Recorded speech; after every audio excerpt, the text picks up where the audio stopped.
nyampe rumah, si Adi nyamperin ke rumah saya, ngabarin. Som, saya lagi mau makan bang.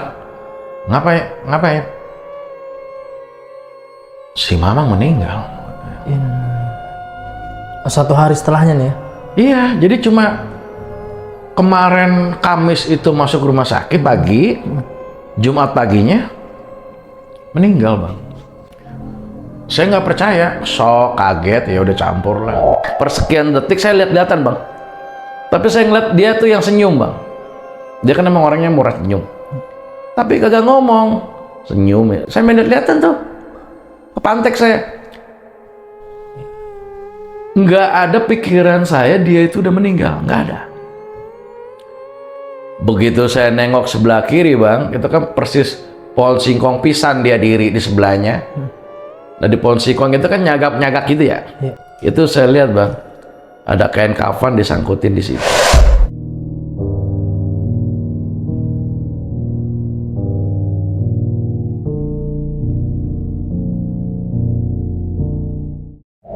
Assalamualaikum warahmatullahi wabarakatuh. Kembali lagi di Dimensi Mistik bareng gua Aris. Dan sebelumnya gue mau ngucapin terima kasih banyak buat kalian semua pastinya yang udah mampir atau mengklik video ini. Dan seperti biasa juga Dimensi Mistik udah kehadiran seorang narasumber. Di samping gue ini udah ada narasumber yang mau bercerita tentang kisah persahabatannya nih, yang dimana narasumber gue ini ditinggal oleh sosok sahabatnya ini untuk selama-lamanya. Dan seperti apa kisah lengkapnya, jadi langsung aja kita sapa atau kenalan sama narasumbernya. Halo, assalamualaikum Bang Isom. Waalaikumsalam. Ya. Terima kasih banyak Bang Isom udah menyempatkan waktunya nih, datang jauh-jauh dari Bekasi nih Bang ya. Bekasi betul. Ke Dimensi Mistik, terima kasih banyak. Dan di sini juga katanya Bang Isom tadi udah sempat bercerita di belakang layar ya Bang. Ingin menceritakan pengalaman mistisnya pada waktu tinggal di Rangkas Bitung nih. Rangkas Bitung betul. Dan ditinggal pergi untuk selama-lamanya sama sahabatnya nih. Sahabat, dibilang sahabat ya lebih kepada, saya nganggapnya udah kayak orang tua bahkan. Orang tua bahkan ya. Dan katanya setelah meninggalnya almarhum ini, katanya sempat bergentayangan nih Bang ya. Kalau dibilang berkentayangan sih ya, menurut saya ya salah sih ya. Bukan dia yang bergentayangan, tapi lebih kepada mungkin bisa dibilang jin korin. Jin korinnya lah yang menyerupai almarhum gitu ya Bang. Iya. Ya? Dan nanti bakal kita lanjut ya Bang, di cerita lengkapnya seperti apa. Di sini kita tahan dulu aja ya. Iya, oke, siap. Ya, buat kalian yang tadi udah denger nih kisah-kisah atau cerita pendek dari Bang Isom barusan, dan buat kalian yang penasaran sama kisah lengkapnya seperti apa, kalian tonton videonya sampai habis, jangan ada yang di skip.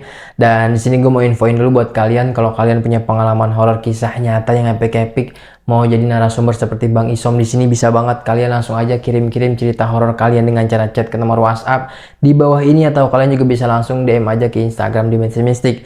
Nanti semua linknya gue cantumin di kolom deskripsi. Dan gue rasa cukup, nggak usah banyak berbahasa-basi, jadi langsung aja kesaksian horor kita mulai.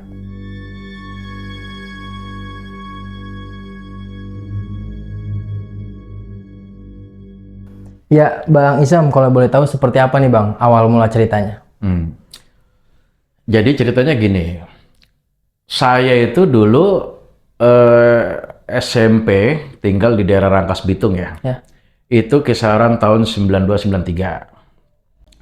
Nah, singkat cerita itu karena sekolah SMP di sana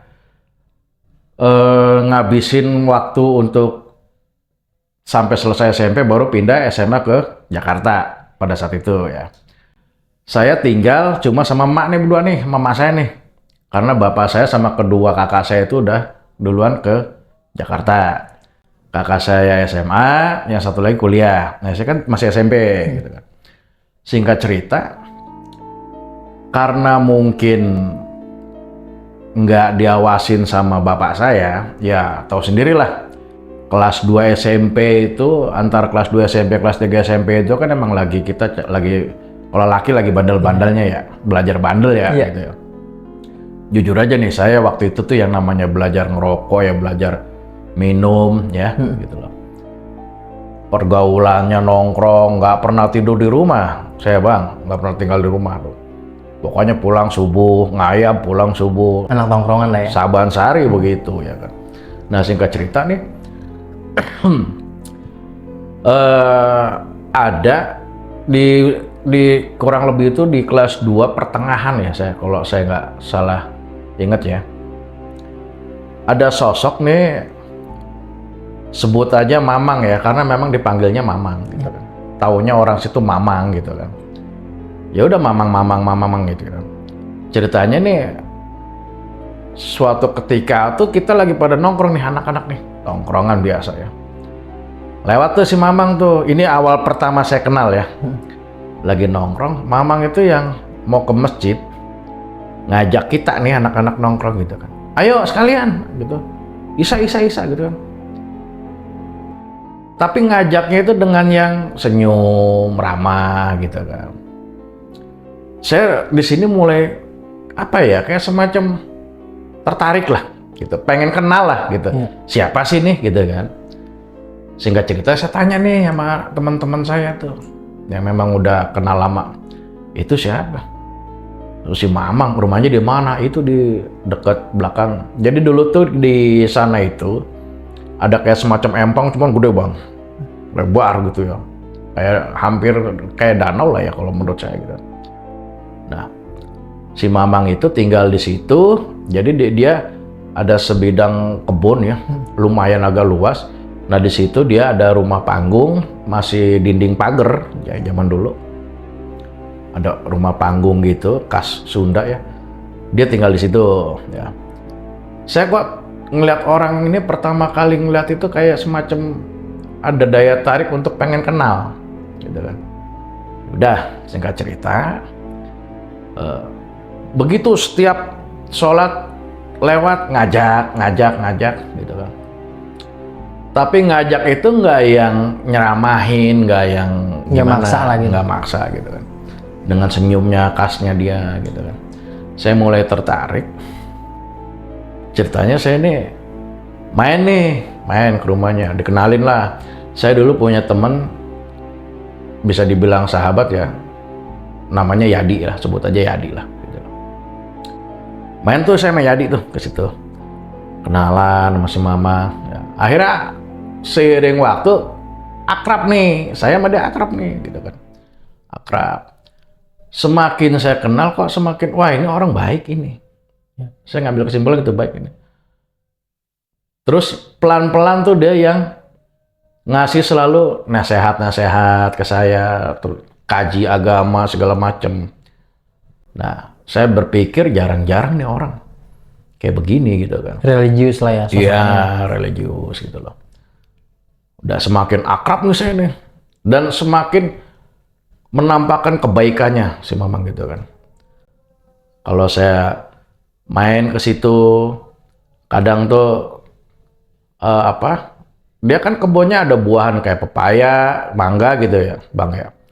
Kita tuh sering tuh diirisin pada makan situ, makan hasil kebunnya dia lah, singkong kadang-kadang. Kerjanya ini dia serabutan Bang, jadi kalau ada orang yang suruh ya kan minta tolong dia kerjain gitu. Tapi pekerjaan pokoknya memang berkebun. Berkebun.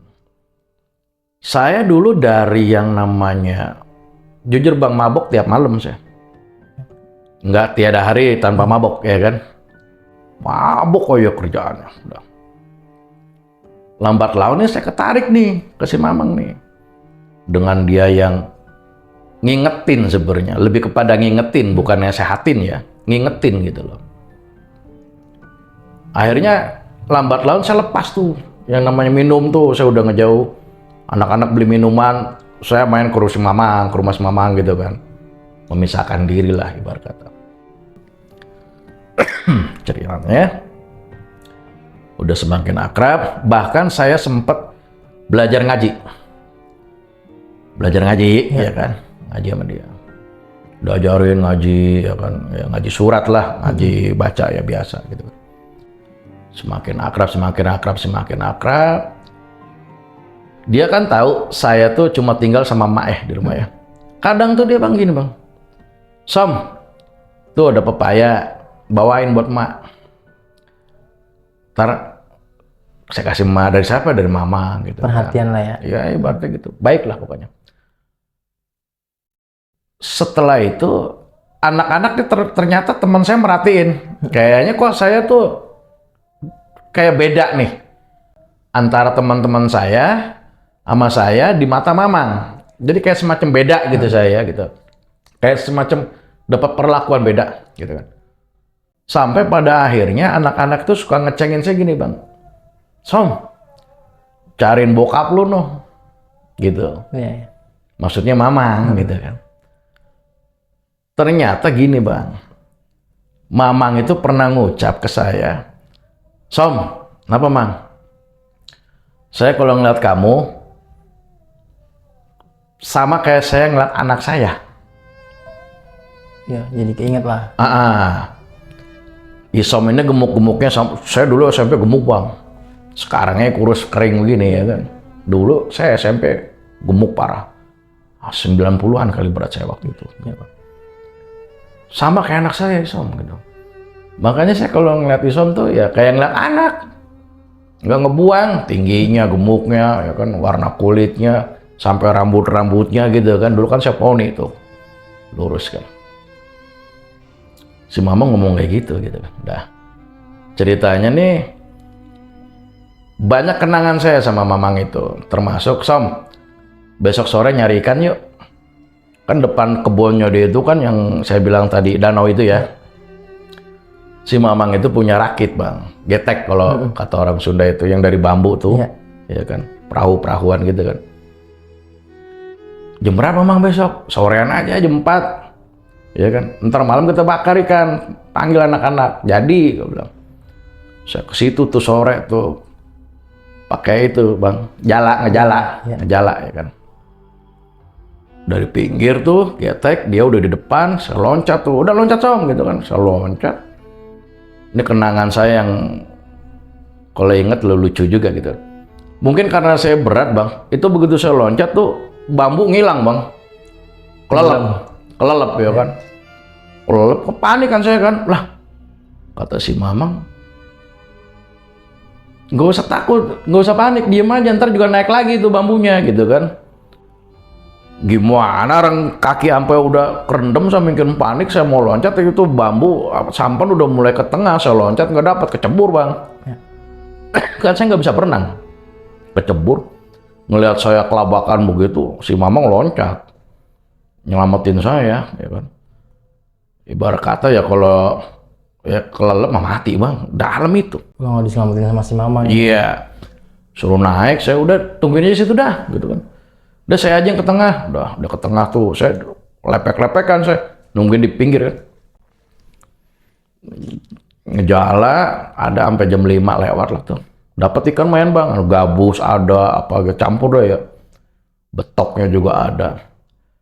Malam siangin tuh bakar, ngeliwat masak nasi, lah disitulah kita tuh saya tuh semakin akrab gitu ya. Berkata, saya sampai berpikiran gini, saya kenal Mamang itu, serasa tuh saya punya, ya bapak saya masih ada, cuma kan di Jakarta, ya kan? Zaman itu kan belum ada HP Bang. Iya. Kalau ada HP mah bisa teleponan.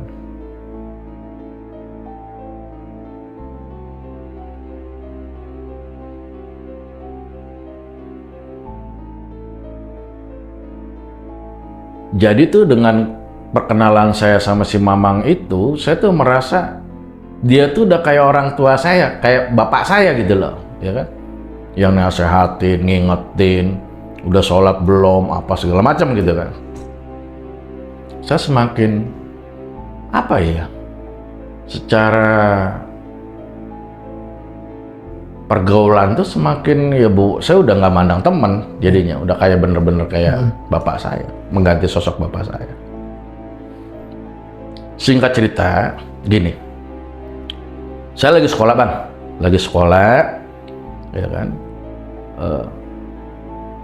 dapat kabar begitu saya pulang sekolah tuh siang jam 1-an, saya nongkrong di masjid, itu nggak jauh dari rumahnya Mamang kan. Si Adi yang teman saya itu nyamperin saya, Som, si Mamang masuk rumah sakit. Masuk rumah sakit. Saya bilang, sakit apaan? Nggak tahu, ini bokap gue masih di sono. Jadi si Adi ini bapaknya ketua RT bang. Ketua RT. Yang bawa bokap gue. Ketahuan sakitnya, saya bilang, itu lagi pagi-pagi jam 9. Yang nemuin ibu-ibu, jadi dia lagi berkebun gitu, nggak taunya geletak bang. Di kebun ya kan. Dibawa lah. Ada jam sekitar jam 4 ya. Bapaknya si Adi balik. Naik angkot turun depan masjid, saya sama si Adi lagi nongkrong, lagi ngerokok gitu kan. Saya masih pakai celana SMP, pulang sekolah belum salin. Cuma pakai kaos. Turun, bapaknya si Adi nyamperin kita bilang gini, "Yat, nah kebenaran ada Isom nih. Ke rumah sakit temenin Mamang. Isom juga ke sono, Som. Isom dicariin nih sama si Mamang. Nyariin Isom mulu. Mamang ini kan jadi ntar sadar, ntar nggak sadar, drop lagi gitu ngedrop, ntar sadar nggak sadar. Ternyata gula bang, penyakitnya gula ya kan. Udah Isom kesana aja Mas Yadi, jadi kesono ke rumah sakit ya. Masih di ruang operasi di UGD waktu itu namanya kan UGD. Saya masuk, ada sebelah kanan tuh, saya buka tirainya, Mamang bener. Nggak saya bangunin bang, dalam keadaan memang nggak sadar. Nggak saya bangunin, saya ngeliatin aja. Dan bapaknya si Adi ini balik itu pengen nyari KTP-nya Mamang. Ya, mungkin untuk proses rumah sakit kan. Iya. Pengen ke rumahnya Mamang, pengen geratak, pengen nyari KTP-nya gitu. Sampai ada dah, itu hampir lewat maghrib dah kalau nggak salah. Datang lagi ke rumah sakit. Saya dari siang nungguin, itu nggak sadar-sadar. Begitu PRT datang, dibangunin sama PRT. Mang, gitu. Bangun tuh bang, bangun. Itu si Isom, udah datang. Begitu saya lihat, dia melek gitu kan, pelan-pelan gitu kan. Som, suaranya tuh jauh, udah dalam. Jauh gitu, kayaknya berat gitu penyakitnya. Saya paranin, Mang, apa Mang? Gitu. Kenapa Mang? Saya bilang. Saya sakit Som, dia bilang. Saya sakit Som, dia bilang gitu. Duh, saya kalau cerita lagi kayak inget lagi Bang gitu kan. Saya sakit Som, dia bilang gitu kan. Ya udah sabar Mang gitu kan. Ujian lagi diuji, saya bilang gitu kan. Udah sabar ya, ntar juga sembuh, saya bilang.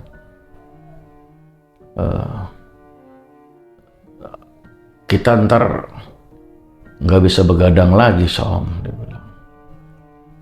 Nggak bisa begadang lagi Som, dia bilang. Nggak bisa nyari ikan lagi Som. Ngomong tapi matanya tuh ke atas bang, nggak ngeliat saya. Kosong lah. Kosong lah. Ya? Oh, iya kosong. Bengongnya gitu kan. Saya nangis di situ ya kan. Saya nangis. Udah, saya bilang, Mamang jangan mikir apa-apa. Yang penting sembuh dulu. Gampang itu, mantar kita begadang lagi. Saya coba ini kan. Coba ngebangkitin dia supaya semangat gitu kan. Nanti kita begadang lagi bang, biasa. Udah, besok juga bisa pulang. Bisa kata gitu. Ya. Kan? Udah gitu, saya tanya PRT, emang sakitnya apaan PRT? Gula Som, gulanya tinggi banget. Makanya sampai pingsan. Ya kan? Kalau saya nggak salah dengar 400-an lebih bang. Tinggi banget. Gula darahnya. Ya. 400-an lebih, makanya pingsan kan.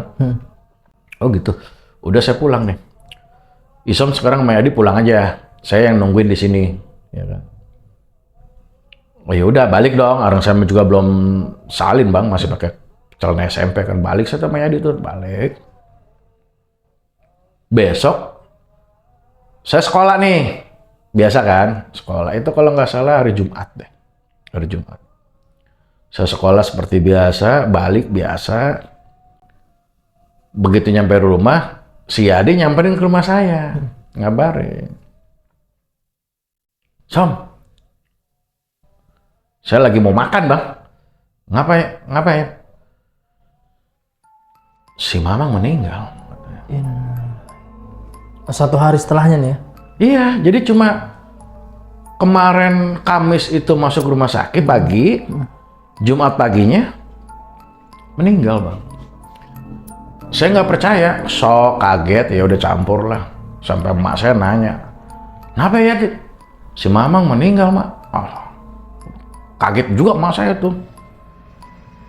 Kata emak saya, udah sana tengokin sana, lihat. Saya tuh yang lemes campur ya, sedih lah segala macam campur saya. Saya ke sono. Jenazah itu belum pulang bang, masih ngurus administrasi di rumah sakit kan. Belum nyampe ke rumah. Kita susul ke rumah sakit aja sama bagaimana? Enggak lah, gue bilang. Saya justru kayak nggak kuat kalau ngeliat dia bang. Kayaknya pengen, gue mendingan nggak lihat dah, gitu kan. Kemarin itu gue lagi coba biar dia semangat, biar ini, contohnya ya takdir ya, takdir. Akhirnya agak sore mau asar itu, ambulan nyampe, saya ke dalam masjid bang, ngintip saya nggak berani nyamperin gitu kan. Akhirnya diurus jenazah, dimandiin segala macem. Ya. Saya nggak berani nemuin gitu kan, sampai akhirnya dikuburin.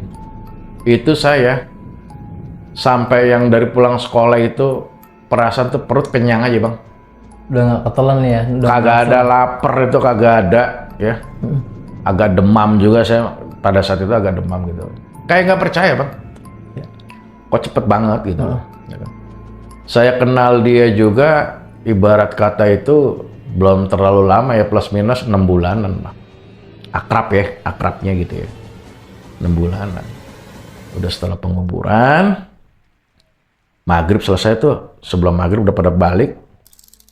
Saya sempat pernah dengar ada denger di tahlilan nggak, ngadain tahlilan nggak gitu kan, kata Pak RT. Karena kan dia di situ itu nggak ada keluarganya bang. Jadi hidupnya si Mamang ini, mohon maaf, jadi lebih kayak sebatang kara aja nih. Sendirian, betul sendirian. Waktu saya bergaul sama dia tuh saya nggak berani bang tanya anak istrinya di mana, saya nggak berani. Karena memang jauh secara usia kan terpautnya jauh ya kan. Mikirnya saya nggak etis lah, nggak pantas lah nanya-nanya ya kan. Kayaknya ketuaan banget gitu nanyain anaknya di mana bang, istrinya gimana. Ya kan. Dia sendiri di situ, udah setelah pemakaman ya. Akhirnya kayaknya memang nggak ada acara. Oh, nggak dibuat acara Tahlilan tuh nggak ada gitu kan. Udah.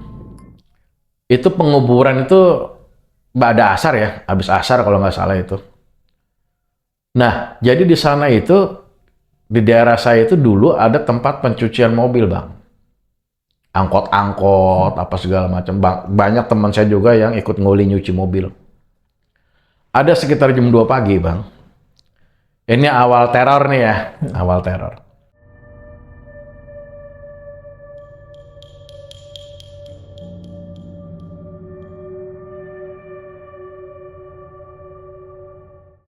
Yang nyuci itu ada yang, sebagian itu ada yang ngelihat, ada 4 orang bawa kurung batang keliling kampung. Penglihatan. Iya. Ada yang lihat. Nah, di situ akhirnya sampai ke kuping Pak RT. Namanya masyarakat ya, dia punya pemikiran sesuai pemikirannya masing-masing. Wah, disangkut pautkanlah sama Mamang. Desas-desus ini berawal. Iya, ini awalnya nih. Mungkin gara-gara itu kali Pak RT nggak di tahlilan segala macam gitu. Mungkin dia tuh kayak protes kali kalau kata kita gitu kan.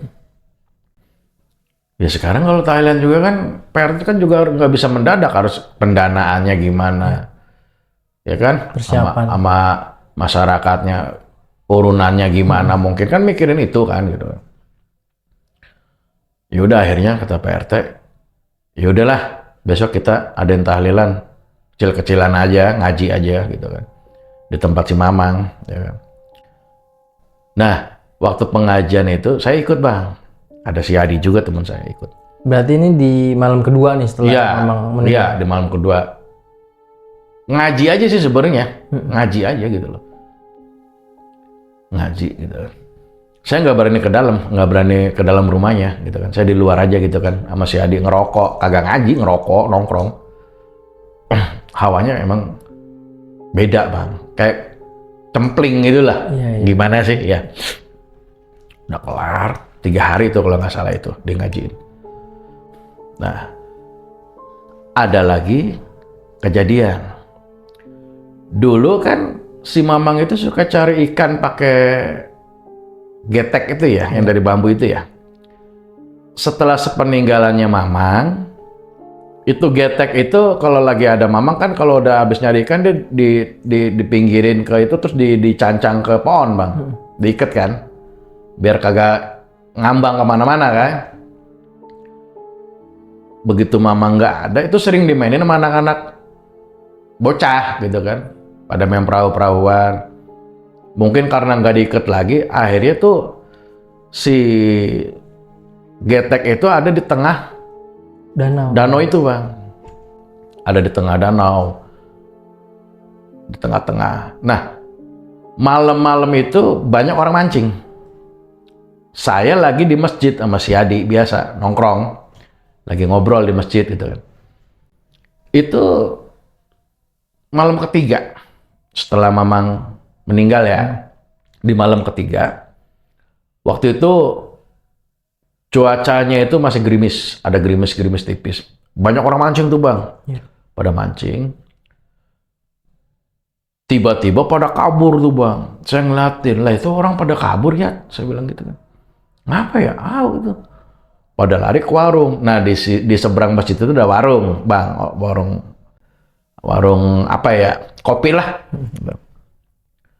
Pada lari ke situ, saya paranin kan, ada yang ribut kali, apa gimana, kepo lah. Saya paranin ke situ. Lagi rame, ngobrol, cerita sama orang warung. Jadi rupanya mereka kabur, kan si getek Mamang itu kan ada di tengah danau itu.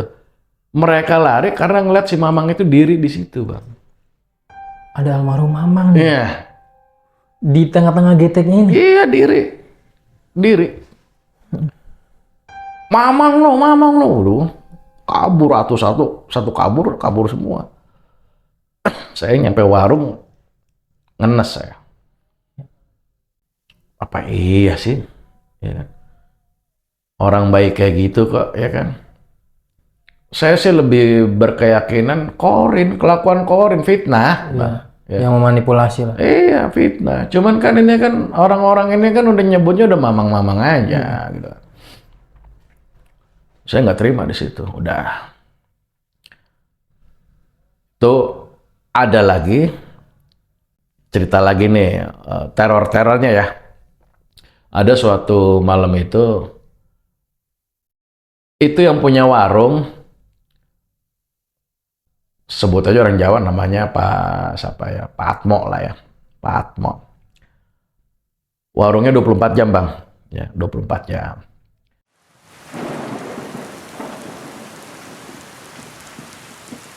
Nah, jam 11 malam saya mau beli rokok. Jadi dari rumah saya kan tinggal di perumahan. Warung itu kan di perkampungan. Jadi saya keluar komplek dulu, baru ke warung itu. Ya kan? Jam 11, saya mau beli rokok. Tutup, bang. Lah, saya mikir tumbenan tutup. Apa gara-gara kemarin kali. Yang belum lama itu kejadian. Jadi dia sore udah tutup. Tapi nggak mungkin lah, saya pikir gitu. Dah, saya pulang, nggak jadi beli rokok. Itu jatuhnya saya libur sekolah hari Sabtu kalau nggak salah. Sabtu. Apa Minggu lah, saya lupa. Saya ke warung itu lagi pagi, jam 9. Mang, semalam tutup. Mas, saya bilang, Mas, semalam tutup. Tumben amat tutup, saya bilang. Iya. Istri saya. Gara-gara istri saya katanya. Jadi gini ceritanya bang, waktu Mamang meninggal, istrinya Pak Atmoin yang punya warung nggak tahu karena lagi pulang kampung. Ya. Waktu Mamang meninggal nih, ya. Tempo hari itu pulang dari kampung, dia jaga warung, suaminya Pak Atmo di kontrakan, ya. Ada sekitar jam 9-an malam, posisi emang gerimis, emang lagi musim hujan kan, gerimis. Mamang ke warung, Hah? Mamang ke warung, Iya.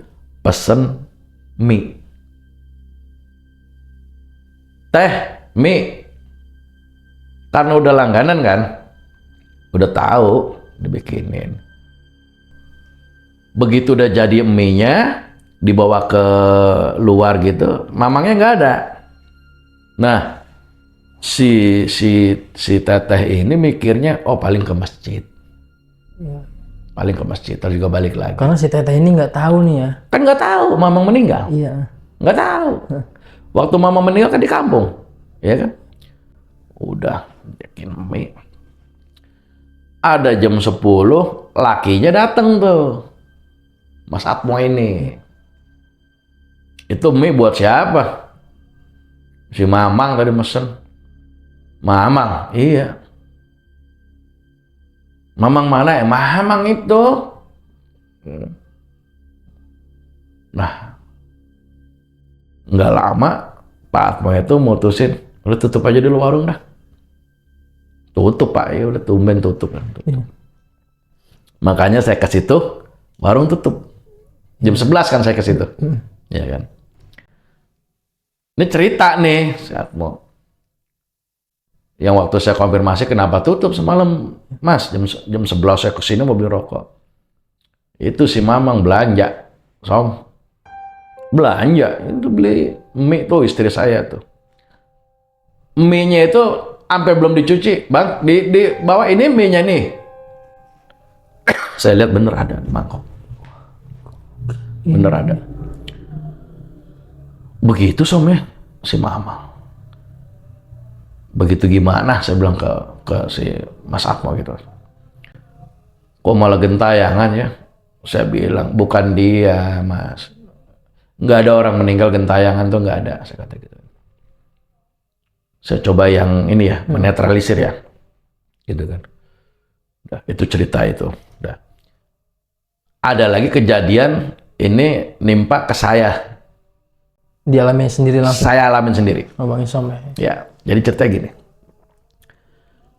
Saya, Yadi, sama teman saya ada satu lagi. Sebutlah aja namanya Andi dah. Ya kan. Ceritanya mau nginep nih Bang, di rumah teman saya.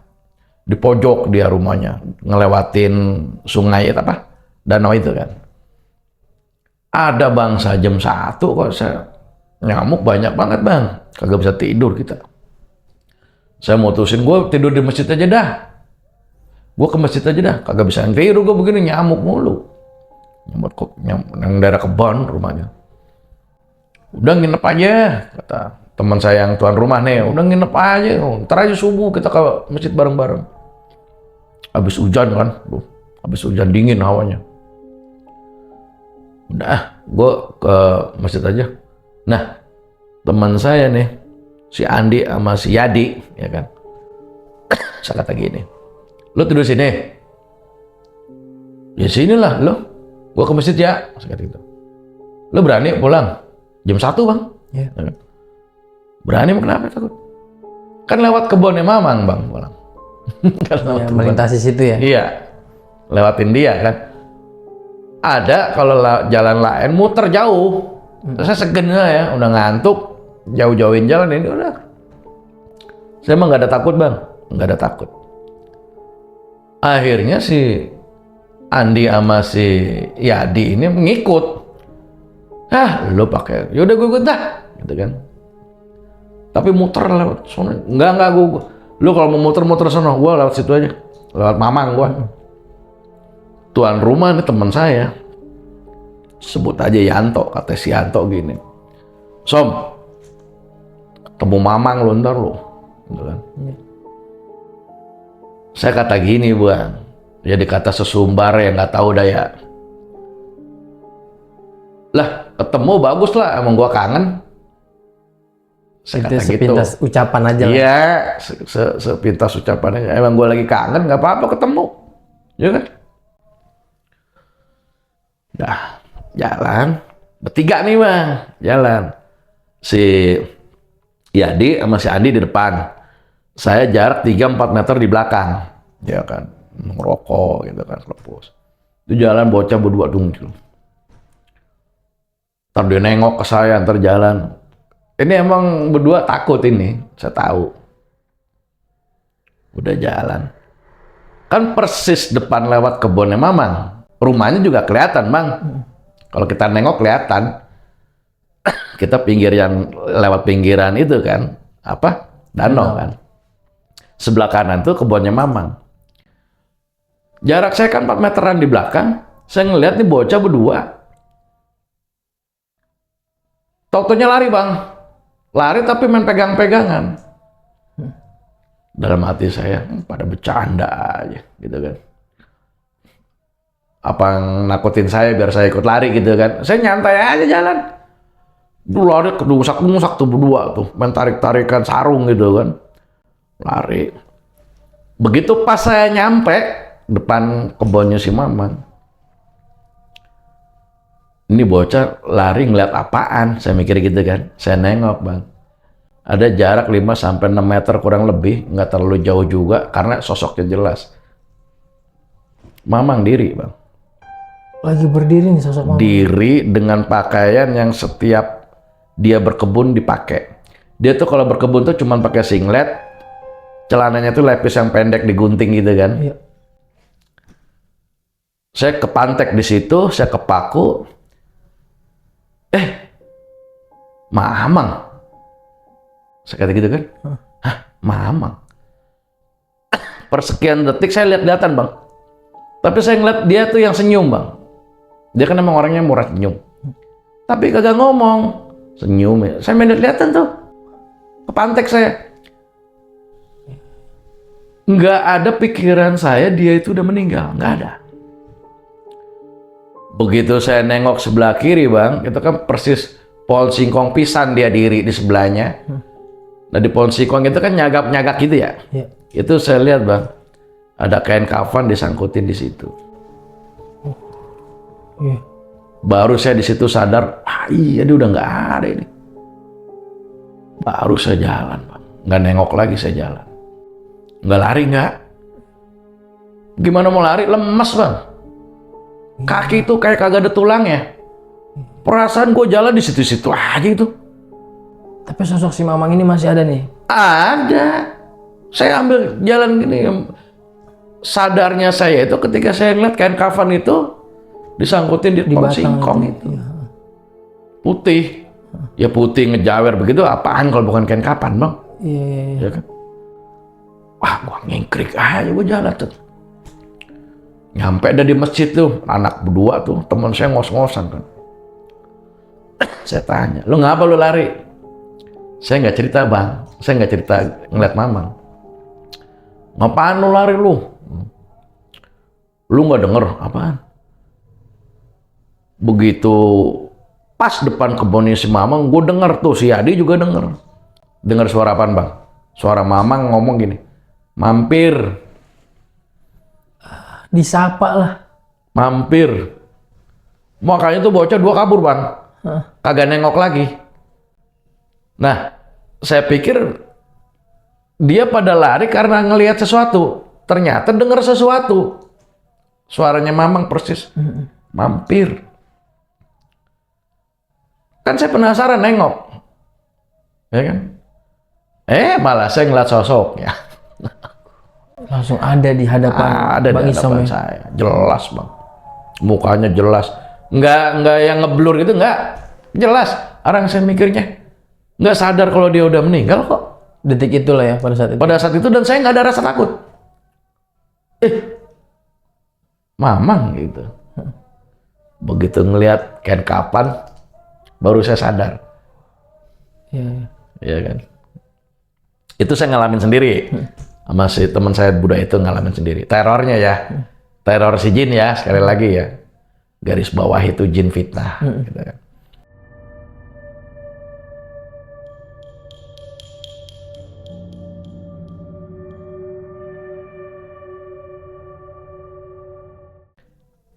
ada suatu ketika itu saya di rumah itu Bang, kan cuma berdua emak ya. Emak saya tidur kamar belakang sono, kamarnya utama.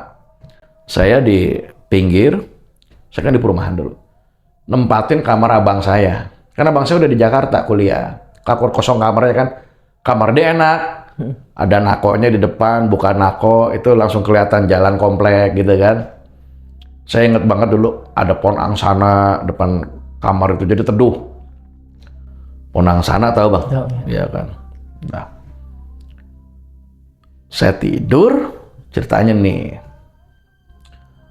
Saya tidur, dibilang ngimpi, ya saya kagak tahu. Dibilang nggak ngimpi kok, tapi ya nggak ngerti juga dah. Namanya apaan itu, rep-rep apa-apalah gitu loh. Saya lagi di kamar ya Bang, di sendirian. Mungkin mimpi kali ya, mungkin mimpi gitu loh. Tapi gini Bang, kalau dikata ngimpi, kan mas saya dulu ngejahit pakaian. Suara mesin mas saya ngejahit saya dengar. Setengah tidur kali bisa dibilang ya. Apaan tuh? Dari suara mesin jahit tuh, saya dengar kuping saya. Emak gue lagi jahit. Posisinya itu waktu itu di tempat tidur balet saya kan dulu pendek ya. Kakinya saya potong jadi pendek gitu ya. Saya duduk di balet. Ada suara dari luar Bang. Luar kamar depan. Som.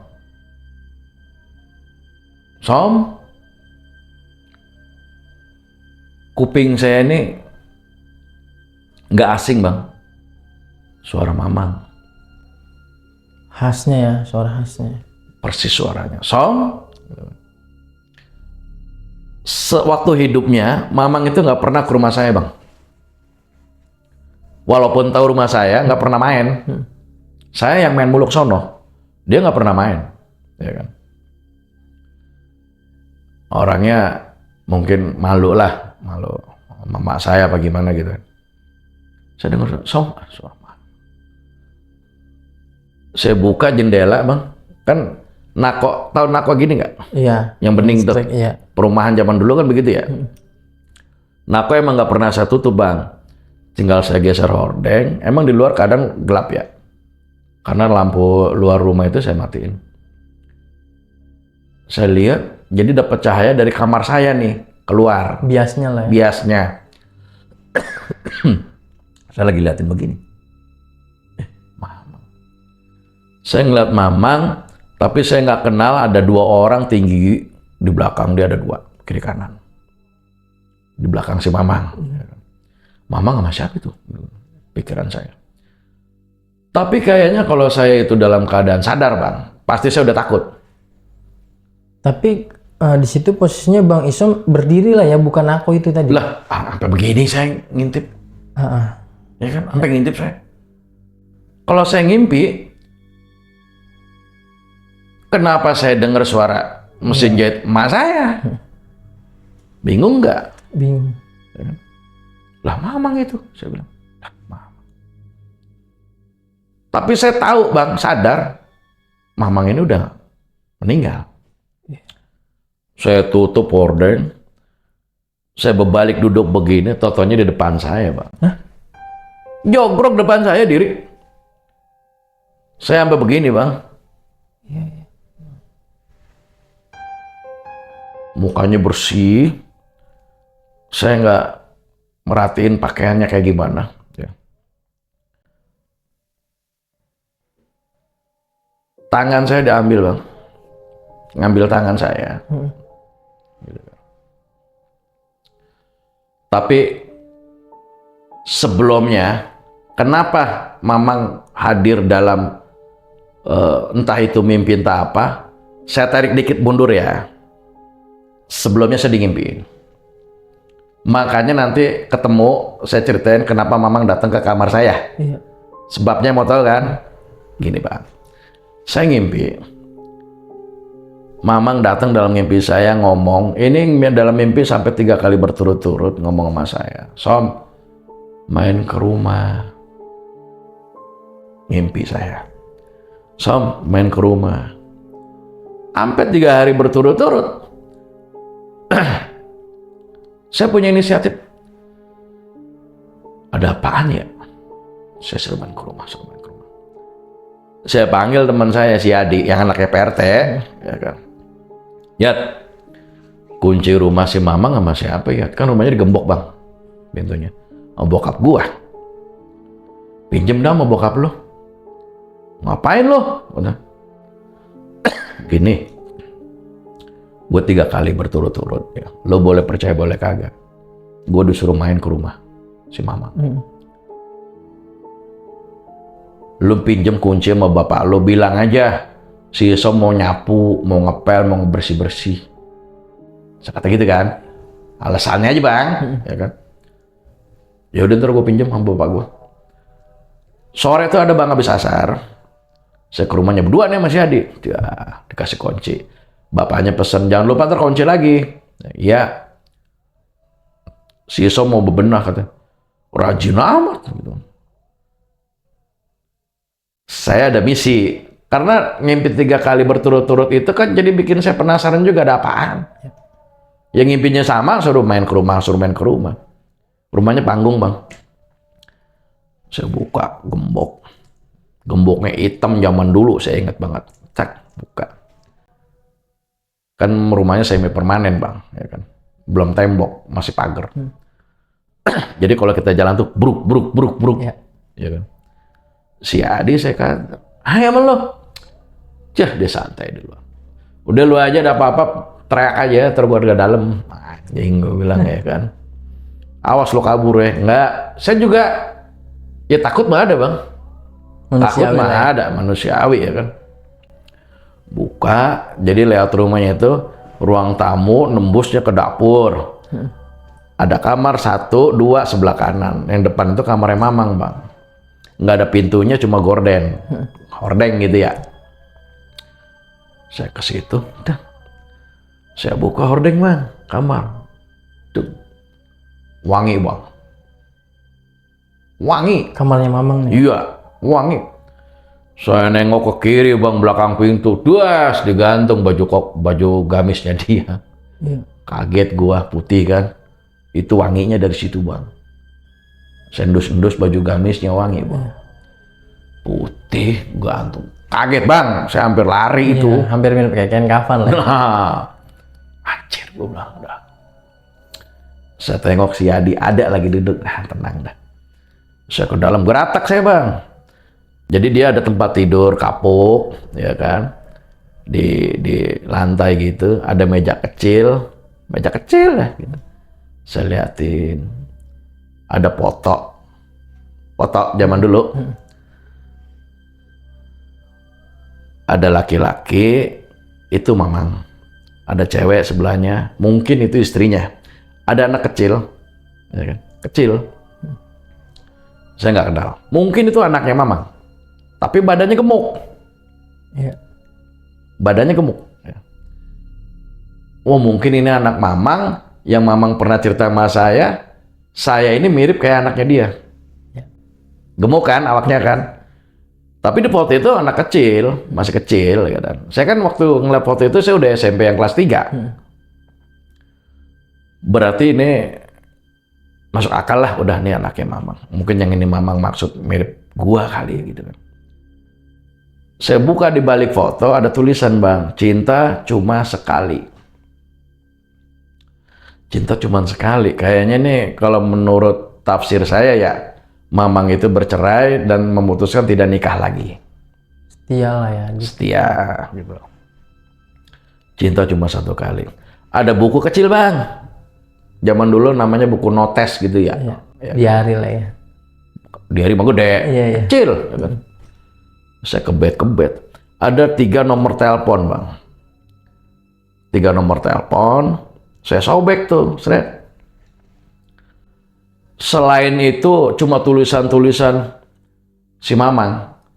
Kayak curhat apa tulis di situ ya kan. Semenjak kepergian kamu aku gini. Itu udah saya kagak mau baca bang. Segen banget gue baca ya kan. Saya sobek ada nomor teleponnya selembar. Dah. Beres, kunci lagi ke rumah si Adi. Saya nemuin bapaknya yang PRT. Pak, saya nemuin ini Pak. Apaan Som? Ini kayaknya nomor telepon dah Pak. Coba Pak telepon Pak. Siapa tahu keluarganya dia. Apa bininya dia apa gimana gitu kan. Pasalnya gini Pak, saya 3 kali ngimpiin Mamang nih, suruh main ke rumah melulu. Ya mungkin ini kali Pak. Saya gituin kan. Ya ntar coba saya telepon dah. Singkat cerita ditelepon sama PRT. Ada bangsa selang 2 hari, si Adi ke rumah saya Bang. Itu jam-jam 11 ya, mau dohor ya. Som, di rumah gue lagi ada bininya Mamang no Som, katanya. Yang bener loh ya. Sama bokap gue lu suruh ke sono. Udah saya ke sono kan. Ada bininya dia agak gemuk. Ada laki-laki mungkin suaminya yang baru. Ada anak seumuran saya Bang, gedenya apa. Sampai si Adi bilang, "Ade lu no." Emang mirip banget Bang. Iya. Ketawa-ketawa si Adi kan, ngecengin gitu. "Ade lu no." Anjing lu ya gue. Wah ini iya bener yang si Mamang maksud ini nih. Makanya dia sama saya tuh Deket lah. deket banget. Jadi ngeliat saya tuh kayak ngeliat anaknya Bang, gitu kan. Terjawab lah udahlah. Singkat cerita, abis dohor ada jam 2 lah. Saya, si Adi, bapaknya Yadi sama ini nih, bininya, suaminya yang baru sama anaknya ke kuburan Bang. Ngasih lihat kuburannya Mamang. Itu saya nggak deketin Bang kuburan, dari jauh saya ngeliatin dari jauh gitu kan. Tuh bininya nangis tuh, sesegukan ya kan. Sesegukan. Saya jadi ikut sedih juga ya kan. Jadi inget lagi gitu kan. Kuburan masih, kembangnya masih banyak Bang. Hitungannya masih baru ya. Udah selesai dari situ, PRT nanya, ini kuburan mau dipindah apa gimana ke kampung? Kata bininya, nggak usah lah PRT, di sini aja. Ya. Gitu kan. Yang penting saya udah tahu kuburannya, ya kan, segala macam bla bla bla bla. Balik lagi ke yang kejadian saya di kamar ya. Ya. Rupanya Mamang itu datang setelah saya main ke rumahnya, terus menyebabkan akhirnya hadir mantan istrinya sampai ketemu kuburnya. Mungkin Mamang itu mau terima kasih sama saya. Karena tangan gitu ya, tangannya. Saya lanjutin ya. Begitu dia datang di kamar saya lihat dia nggak ngomong, dia ambil tangan saya Bang. Tangan saya dicium. Tangan saya dicium. Dia bilang, "Isom, terima kasih. Saya sekarang udah tenang. Saya sekarang mau pulang." Itu saya udah dijemput. Yang 2 orang. Dampingin 2 orang yang Abang lihat ya. Yang 2 orang tadi yang tinggi, yang saya lihat. Cium tangan saya, dia bilang terima kasih. Ya. Di situ saya Bang. Kayak gue ini ngimpi nggak sih, gitu kan? Gue ini ngimpi nggak sih? Udah ngilang aja Bang, ngilang, bias hilang. Semenjak itu nggak ada lagi teror Bang. Itu terakhir kalinya nih didatengin ke dalam kamarnya Bang Isom ini. Ke kamar saya, ngucapin terima kasih, pamit ya. Mungkin ini memang pesan, bisa dibilang pesan terakhir nih dari almarhum nih ya. Mungkin mau ditemui sama mantan istri dan anaknya ini. Itu benar-benar terakhir kali nih. Sampai akhirnya semua warga sekitar juga nggak pernah nemuin lagi sosok-sosok si almarhum. Nggak ada teror ini, teror itu nggak ada, aman Bang. Aman ya, alhamdulillah. Aman. Ya baik, Bang Isom, nanti mungkin kita lanjut di sesi pertanyaan aja Bang ya.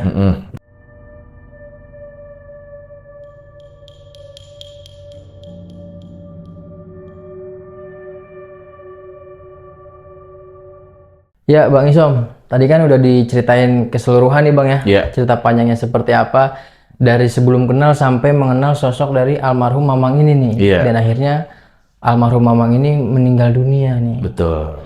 Dan mungkin menurut bagi Bang Isom sendiri, sosok si Mamang ini sangat berarti banget lah ya. Oh iya. Dia itu yang mengubah saya ibarat kata dari yang nggak bener jadi bener. Ya dari yang belok jadi lurus lah bahasanya Iya, gitu ya. gitu. Dan sejak semasa hidupnya nih sama Bang Isom ini memang nggak ada curhatan atau obrolan-obrolan kalau si Mamang ini mengidap penyakit gula nih, nggak pernah bilang. Nggak ada. Bahkan dia itu orang yang cukup tertutup ya untuk masalah pribadi gitu loh. Oh, Jadi memang dia tuh selalu yang memperlihatkan kayak nggak ada masalah, bahagia terus. Karena memang orangnya kan juga senyum mulu kalau ngomong ya. Ya. Selalu dengan senyum gitu loh. Jadi kita tuh nggak tahu kalau dia tuh lagi sakit atau apa, kita nggak tahu. nggak cerita kesana kesini lah ya. Nggak ada, intinya ya. nggak ada cerita-cerita. Dan memang warga sekitar pun sebenarnya udah tahu atau belum sih ini kalau si Mamang ini ya yang tadi dibilang gitu, mohon maaf, kayak hidup sebatang kara ini semenjak tinggal di wilayah tersebut. Nah, itu mungkin dari dulunya saya juga nggak dalemin sih Bang. Dari sejak kapan dia tinggal di situ, terus sejak kapan juga, apakah dari awal dia di situ juga memang udah sendiri atau gimana? Saya nggak tanya-tanya. Pak RT-nya si Bang Yadi juga nggak tahu nih temennya. Nggak tahu nih, sampai Pak RT pun nggak tahu nih. Bukan nggak tahu, mungkin tahu, cuman ya nggak cerita. Nggak cerita lah ya. Nggak cerita. Latar belakangnya si Mamang ini seperti apa nih tadi? Malah saya pikir tadinya itu Mamang itu asli orang situ. Saya pikir. Ya kan. Ternyata bukan. Ternyata aslinya itu dia orang Cilacap. Aslinya orang Cilacap. Cilacap. Pendatang lah di Rangkas Bitung ini. Mungkin ya karena pendatang dari udah lama kali ya. Udah dari muda mungkin ya. Yang ditempatin rumahnya si Mamang ini bisa dibilang kontrakan atau memang rumah di dalam kebun aja nih? Jadi gini, setahu saya ya, ada Pak Haji, kebunnya luas, nasi Mamang itu suruh garap. Oh, Dibikinin lah saung-saungan lah. orang terpercaya yang ngelola kebun ini gitu. Suruh kelola, mungkin nanti bagi hasil atau apalah, kita nggak ngerti.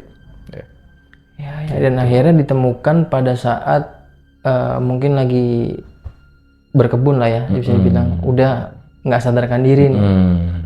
Itu. Ya, itu yang tadi sempet saya mundur sedikit nih sama cerita yang di awal yang tadi di setiman mobil ya, ngelihat ini Ya. yang dibawa kerandanya ini nggak tahu siapa nih. Nggak tahu. Cuma ada 4 orang lagi gotong Ada keranda aja. 4 orang lagi gotong keranda. Coba kerandanya tuh keranda yang nggak ditutupin kain Yang itu ada kain hijaunya lah. Nggak ada, keranda kosong. Keranda kosong lagi digotong sama 4 Keranda orang. kosong lagi digotong. Ya sekarang ibarat kata mungkin kalau kita punya pemikiran lu lagi ada yang meninggal kali. Ya ilok jam 2 pagi. Iyalah, siapa yang mau ngubur jam segitu? Nah makanya Kalau pakai logika ya. kalau mau pakai logika. Iya ya. Dan yang lebih horornya juga nih, yang ketika Mamang mesen Indomie nih di warung si Teteh. Iya, mie rebus. Mie rebus ya. Ini memang dari menurut penuturan si Teteh warung ini, sosoknya ini memang padat nih, jelas nih. Jelas. Kayak manusia pada umumnya. Cuma kayak ada perbedaan yang mungkin agak pucat lah. Pucet ya, Dari tapi karena wajah, terus nggak banyak ngomong, cuma teh mie gitu doang. singkat lah. Singkat, bikinin, jadi orangnya nggak ada. Ada.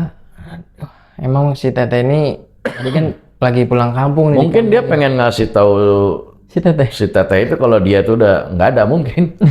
Ya kan? Iya. Dan itu padahal selang 2 jam ya, Bang Isom beli rokok, itu mie-nya memang masih ada ya, jelas ya. Besoknya. Oh, jadi selang 1 hari nih. Besoknya mie-nya jadi saya malam jam 11 beli rokok tutup. Besok pagi saya ke situ lagi, ya kan? Saya tanya kan, semalam tutup Mas, tumben. Gitu. Cerita si Mas bilang si Mamang belanja Som gitu.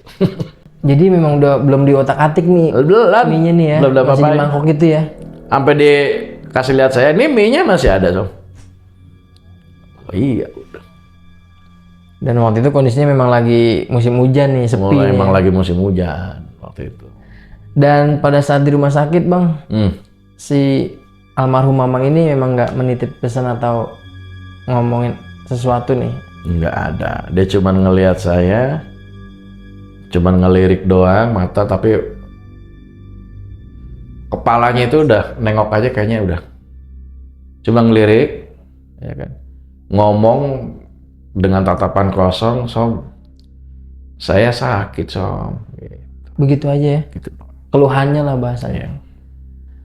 Dan ya di sini kita mendisklaimer ya Bang ya, kalau setiap yang meninggal itu ya udah kembali ke Allah lah, itu Iya. hanya dimanipulasi sama jin-jin korin yang usil aja mungkin, Betul. iseng lah ya. Betul. Dan akhirnya bisa dibilang ya meneror, padahal mah enggak gitu ya Bang. Iya. Dan ini mungkin memori yang nggak pernah akan bisa dilupakan ya sama Bang Iya. Isom sendiri Sampai ya. sekarang saya tuh nggak lupa itu. Karena sosok almarhum Mamang ini berarti banget nih Berarti banget dalam hidup saya. dalam hidup. Dia bisa dibilang itu bukan dari segi tuntunan dari dia dengan cara kita ngejalanin hidup, bukan hanya itu, tapi banyak keanehan-keanehan juga kan yang ada di situ, yang akhirnya saya juga kalau mau dipikir-pikir secara nalar sehat kan kayaknya nggak mungkin juga. Iya. Kayak banyaknya teror-teror di situ ya kan, terus sampai si Mamang itu juga datang ke kamar saya. Iya, lewat Terus mimpi bisa dulu, iya. dari mimpi juga saya bisa 3 kali berturut-turut. Sekarang kalau dinalar secara akal sehat ya mungkin jatuhnya percaya nggak percaya buat orang yang nggak ngalamin. Iya, buat orang yang nggak mengalami secara langsung. Iya, Dan karena Bang Isom ini sama almarhum Mamang ini ya begitu dekatnya lah. dekat bisa sekali dibilang. saya. Ya bisa dibilang ada ya batin lah Iya, ya. ada kayak semacam Kontak batin lah bisa kontak dibilang batin ya. di situ. Dan itu memang istrinya setelah berziarah ke makam almarhum Mamang ini langsung pulang gitu aja nih, atau nitipi sesuatu sama Pak RT atau Bang Isom? Itu saya kurang paham. Enggak ya, tiba-tiba udah ziarah. Cuma yang pulang. saya tahu waktu Pak RT bertanya, ini kuburan mau dipindah ke kampung apa enggak, tapi si Tete itu ngejawab nggak usah lah. Udah, gitu. Biarkan menetap di situ aja di Rangkas Bitung ya. Yang penting si Tete berpikiran kita udah tahu. Ya. Artinya udah tahu, mungkin ya udah tahu mantan suami saya udah nggak ada, kuburannya ada di sini, gitu loh. Iya. Dan itu semua berkat Bang Isom nih yang tadinya Nah, mimpi ya, dijembatanin lah ya. Iya, jadi bisa dikatakan mungkin saya jadi perantara. Perantara nih. Iya. Ini kemauan dari sosok almarhum nih. Iya, ya Yang wallahu ingin a'lam bishawab ya. ditengokin ya. Kembali lagi ya menurut kepercayaan masing-masing aja ya. Iya, iya. Sekali lagi terima kasih banyak Bang Isom udah mau berbagi kisah bisa dibilang perjalanan hidup ya Iya. bersama sosok yang bisa dibilang ini juga sangat berarti lah. Betul. Semoga almarhum dari Mamang ini diampuni segala dosanya dan diterima segala amal ibadahnya. Serta ditempatkan di tempat terbaik di sisi Allah Subhanahu wa taala. Amin. Amin. Sekali lagi terima kasih banyak Bang Ya, Isom. sama-sama. Sukses terus buat karirnya Bang Amin, Isom dan salam juga Bang buat keluarga di rumah ya. Iya, insya Allah. Amin. Ya, terima kasih banyak buat kalian semua yang tadi udah dengerin atau nyimak dengan detail kisah lengkapnya dari Bang Isom ini dari awal sampai akhir, nggak ada yang di-skip. Dan di sini kalian bisa ambil sendiri sisi positifnya atau sisi baiknya seperti apa dan buang jauh-jauh sisi buruknya atau negatifnya nih. Dan akhir kata gua Aris Dimensi Mistik serta Bang Isom pamit undur diri. Wassalamualaikum warahmatullahi wabarakatuh. Waalaikumsalam. Bang Isom terima kasih banyak. Ya, sama-sama.